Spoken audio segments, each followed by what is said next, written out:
గణేశుడికి ఏనుగు తల ఎలా వచ్చిందో తెలుసా? ఒకరోజు పార్వతి స్నానం చేయడానికి ముందు తన శరీరంలోని పసుపుతో ఒక బాలుడిని సృష్టించింది. అతడే గణేశ. పార్వతి అతనికి ఒక ముఖ్యమైన పని ఇచ్చింది. నేను బయటకు వచ్చే వరకు ఎవ్వరినీ లోపలికి అనుమతించవద్దు అని చెప్పింది.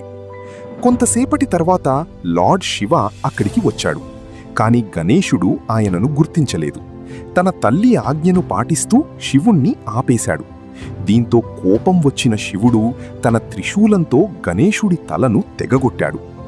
ఈ విషయం తెలుసుకున్న పార్వతి తీవ్రంగా బాధపడింది. ఆమె కోపంతో ప్రపంచమే నాశనమవుతుందని దేవతలు భయపడ్డారు. వెంటనే శివుడు ఉత్తర దిశలో కనిపించిన మొదటి జీవి తలను తీసుకురమ్మన్నాడు.